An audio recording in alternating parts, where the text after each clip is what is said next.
Eh toi, j'ai entendu dire que tu vas améliorer ton anglais. Bouge pas, t'es à la bonne place.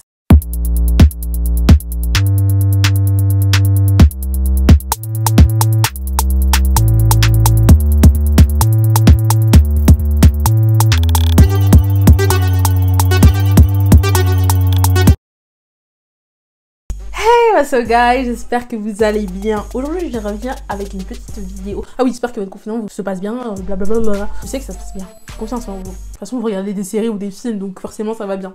Aujourd'hui je reviens avec une petite vidéo qui est assez différente de ce que j'ai l'habitude de faire, mais que j'avais grave envie de faire. En plus dans ce petit confinement, venez on vient bilingue ensemble. Venez, on date ça ensemble. C'est pour nous dans la poche. L'anglais là, we're gonna drink this. Aujourd'hui je reviens avec une vidéo où je vous donne tous mes conseils. Des conseils pour vraiment d'être ça en anglais. Conseils qui ont trop bien marché pour moi. Très honnêtement, là, je pense vraiment. Sans ça, aujourd'hui, je saurais que dire hello, how are you? Et dire comme ça, hein, hello, how are you? Pas hello, how are you? Ouais, j'avoue, c'était pour montrer mon accent, mais alors, premièrement, avant toute chose, ici je parle bien évidemment de l'anglais. Je me concentre sur l'anglais et uniquement l'anglais. C'est des conseils qui j'ai l'impression sont assez universels dans le sens où finalement c'est des conseils que tu utilises pour n'importe quelle langue, pour apprendre n'importe quelle langue. Parce que ce que je vais vous proposer, c'est des choses de la vie de tous les jours finalement qui sont assez inévitables et qui sont faciles pour certaines, enfin pour tout d'ailleurs, d'accès quand on veut vraiment. Premièrement, première chose qui pour moi est vraiment indispensable pour moi, c'est regarder toutes ces choses en anglais. Toujours en version originale de toute façon, hein, donc version originale, si c'est un film coréen, regarde en coréen. Mais là vraiment on parle que de l'anglais. Je vais pas commencer à m'étaler sinon on va pas finir cette vidéo.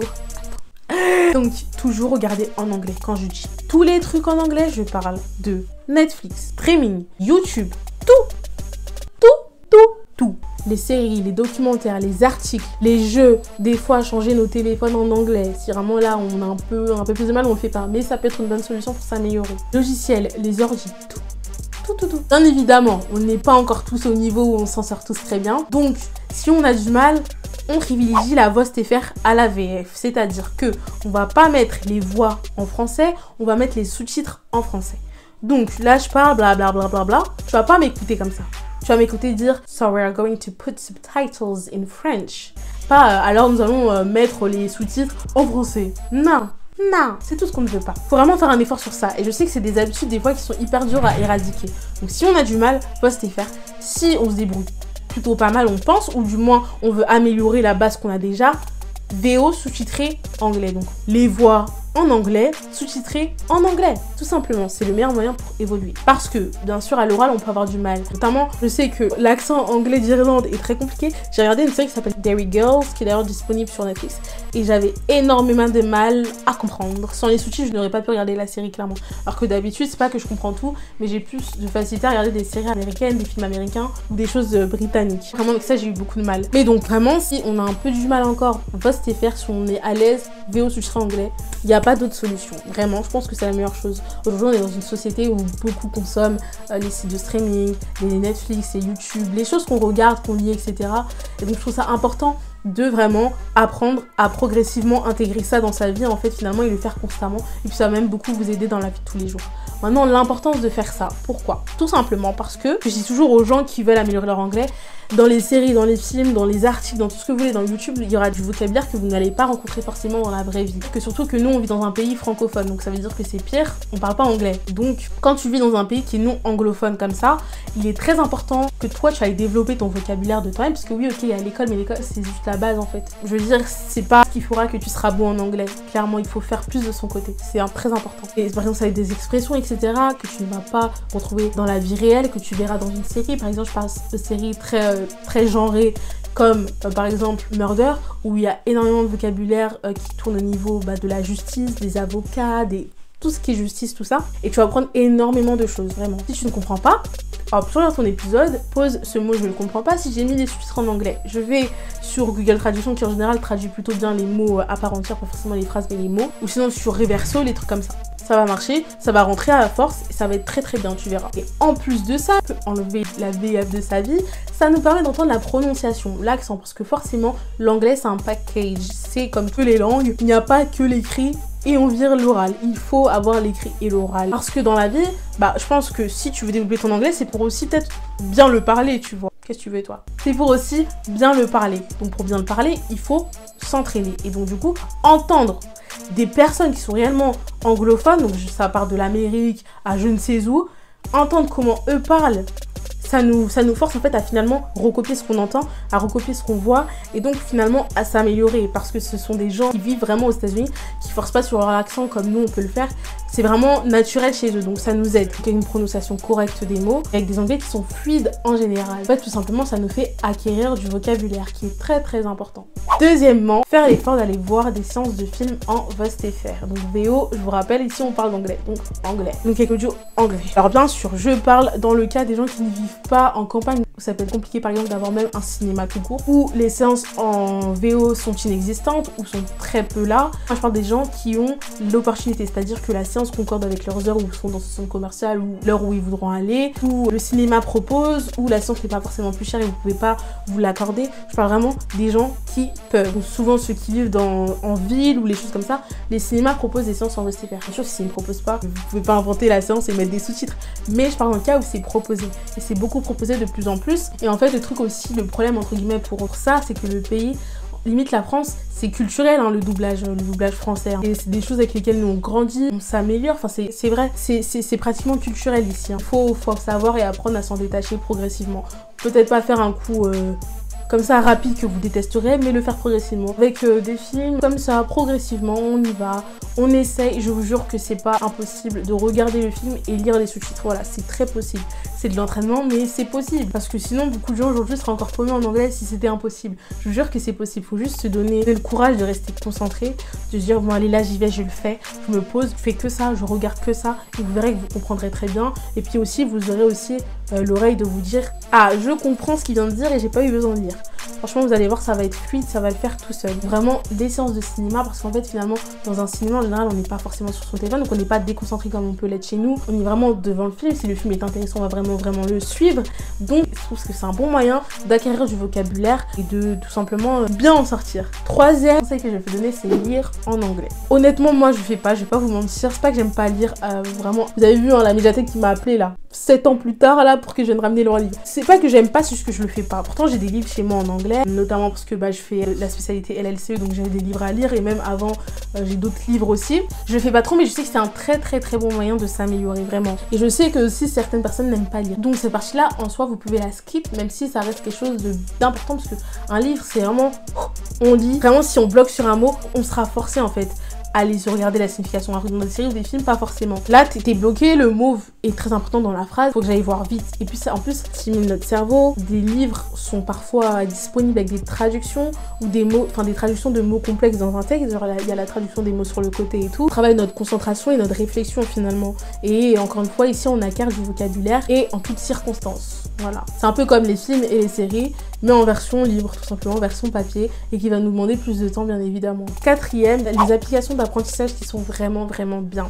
Là, ici, je parle de choses totalement gratuites. Je vais vous donner des noms. Donc, par exemple, il y a Duolingo, Aba English. Ça dépend parce que il y a des moments où il faudra payer. Mais en vrai, moi, quand je l'ai fait, mais ça date un peu, mais je pense que ça n'a pas trop changé. Il y avait quand même beaucoup de choses qui étaient gratuites, qui permettaient de parler notamment, de s'entendre. Tu avais un dialogue, en fait. C'était une simulation comme si tu avais des dialogues qui permettaient de t'entraîner à l'oral, finalement. Duolingo, c'est vraiment... Les deux sont mes fans. Et Duolingo, pour la petite histoire, pourquoi pour moi, c'est the first one. Déjà, il est gratuit, donc c'est bien pour les gens qui peuvent pas se permettre de mettre de l'argent dans des applications ou mettre beaucoup comme certaines applications en abusent. Mais en gros, pendant les vacances entre la rentrée 4e et du coup fin 5e, je m'ennuyais en fait, on était en vacances mais je m'ennuyais, voilà, on faisait pas un truc de ouf.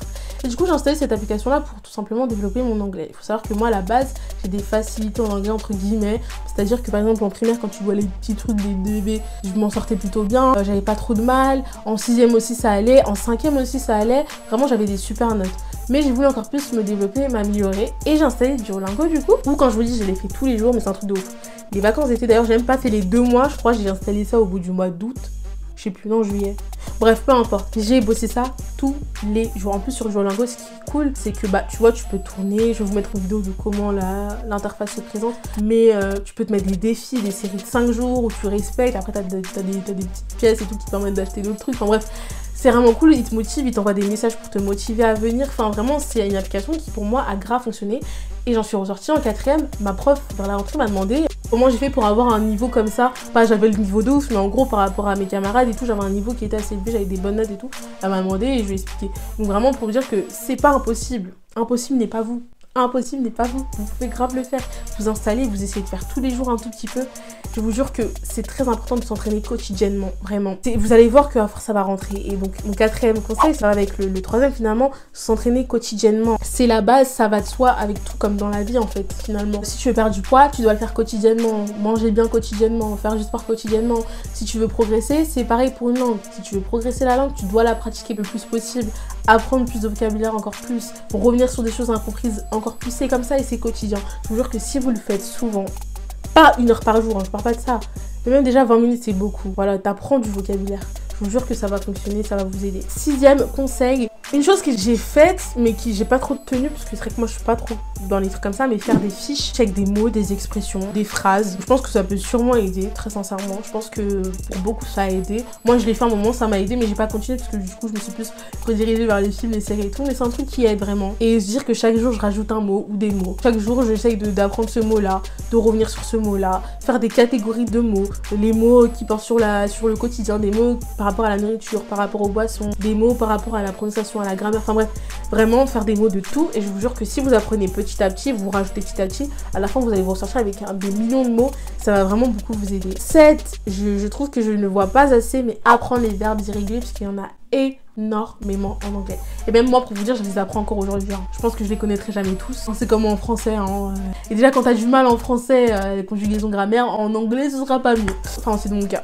La grammaire, conjugaison et tout, moi, c'est mon point faible. Je sais le faire, hein, mais c'est mon point faible en général. Apprendre les verbes irréguliers, c'est grave important parce que les verbes irréguliers, c'est des mots que tu utilises tous les jours, tu vois. C'est pas des mots que tu utilises dans certains contextes. Non, c'est des mots comme penser, think, thought, je sais pas moi, dormir, sleep, slept, enfin, tu vois, c'est des mots qui reviennent souvent et qui sont importants finalement et que c'est important de garder en tête et d'apprendre en fait finalement. Et comme ça aussi, encore une fois, ça vous rajoute du vocabulaire et vous ferez plus la faute que nous, les francophones, on a tendance à faire, à pas conjuguer, à pas remettre dans le bon ordre, tout ça.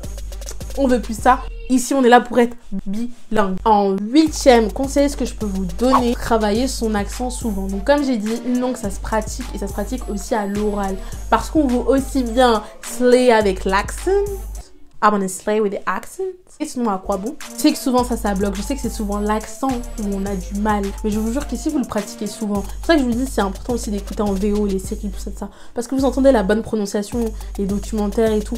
Vous entendez en fait comment les gens parlent réellement. Et ça vous évite de dire hello, I'm good. Tu vois, hello, I'm good. Et puis en plus, les Anglais et les Américains mettent une intonation dans leurs mots. Tu vois, nous c'est monotone souvent. Bonjour, je m'appelle. On dit pas ça comme ça, mais quand on parle en mode bonjour, je m'appelle, t'as l'impression que la personne chante. Alors qu'en soi, en français, tu peux dire bonjour, je m'appelle. Et voilà, c'est normal. Et les Américains et tout. Genre en mode, ils parlent pas en mode hello, my name is. Ils accentuent sur certains mots, sur certaines syllabes et tout. Et c'est important de pratiquer son oral pour pouvoir aussi acquérir cette prononciation et cette manière de faire. Ça peut paraître bête, mais pour l'améliorer, il faut le pratiquer. Et quand je dis pratiquer, ça peut être toi, tu parles à toi-même. Ah bah, English, ils ont des discussions, des trucs où tu peux faire, où tu peux parler en fait. Duolingo aussi, c'est pareil, où tu peux pratiquer à l'oral. Et puis, malheureusement, ce qui est relou, c'est que tu peux pas entendre ce que t'as dit. Mais eux jugent si ton accent il est bon ou pas. Après, ça reste un robot, donc bon, c'est pas très. Voilà. Mais bah English, ça c'est bien par contre. Demander à tes frères et sœurs, demander à tes tantes, ta mère, ton père, peu importe, des gens avec qui tu peux en parler. Dire à tes potes, vas-y viens, on parle anglais. Des trucs de merde, tu vois. Demander à des gens de te reprendre quand l'accent est mal, tu vois. C'est un travail continuel, je vous jure. Et si vous le faites, il n'y a pas de raison que vous continuez à parler comme les gens ont le stéréotype des Français qui savent pas mettre l'accent. Il n'y a pas de raison que vous soyez comme ça. Abandonnez ça. Laissez ça derrière vous, c'est le passé. Aujourd'hui là, on devient américain ou anglais. 9, donc ça c'est plus pour les étudiants qui ont encore anglais, qui donc voilà, école primaire, collège, tout ça, lycée, école supérieure et tout, participer en classe. Ok, je sais que c'est relou parce que t'es timide, moi-même je suis timide. La timidité, le fait de pas avoir confiance en soi, le fait qu'on ait peur qu'on se moque de son accent, des fois même parce que t'as l'habitude de pas participer et avec tes potes, que tu te sens pas de participer finalement un jour, venir comme ça, t'as peur qu'on se moque de toi et tout, mais faut laisser ça derrière vous. Je vous jure que moi ça m'a beaucoup aidé de beaucoup participer en classe de langue en général. Ça m'aide parce que ça m'aide aussi d'être moins timide à l'idée de parler dans tout le monde. Après je sais que des fois je me franchise beaucoup, hein. Des fois je suis là, je suis en mode je vais lire le texte en mode This is an article from the New York Times. Je vais être là, je vais dire This is an article from New York Times. Tu vois, j'ai franchisé parce que je suis timide et j'ai pas envie que les gens pensent que voilà je suis très belle. Mais c'est pas bien, faut pas faire ça. Tous les cas là, les cas là. Clairement, faites ce que vous voulez. Faites ce que vous voulez. Et un 10, alors là, c'est la solution ghetto par rapport à tout ce que j'ai dit, mais les réseaux, ça paraît bête. Et les réseaux sociaux, moi, c'est un gros point qui m'a aidé. Interaction via Twitter, les posts Insta, etc., etc. En fait, t'apprends, moi, je sais que sur Twitter, je me suis beaucoup élevée, vraiment. J'ai appris des concepts, des mots qui n'existent qu'en anglais.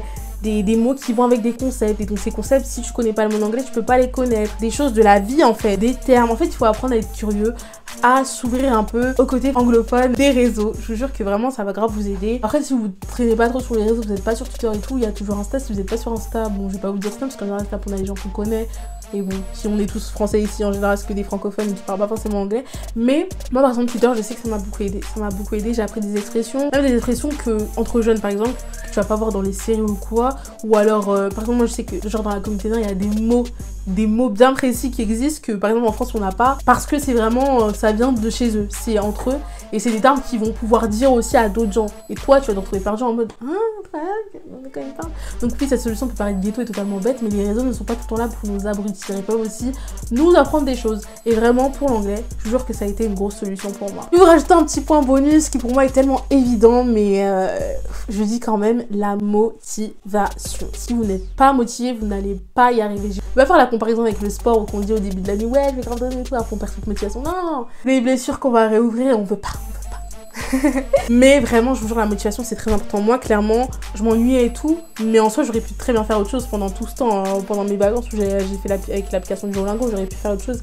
Mais j'ai été motivée, je me suis donné l'objectif de vraiment développer mon anglais. Parce que l'anglais aujourd'hui, c'est très important. On nous le dit, mais pas assez, j'ai l'impression. C'est très important. C'est des choses qui sont, pour les employeurs, ça va être quelque chose de base à avoir en fait. Quelque chose de base, ça devrait pas être en soi, ils le précisent pas, mais il faut l'avoir dans toutes sortes de métiers. Des fois, on croit grave que, oh, c'est dans les métiers où vraiment l'anglais c'est la base qu'il faut l'avoir. Non, des fois, tu vas avoir des réunions, je sais pas, tu fais un truc grave dans des trucs d'ingénieur par exemple. Bon, maintenant on sait qu'ingénieur t'as besoin d'anglais, mais dans le sens où je crois pas que tu vas juste manipuler les trucs. Des fois, les trucs d'ingénieur, c'est des mots en anglais, tu vois, carrément, il n'y a pas d'équivalent en français, ou alors faut connaître le mot en anglais.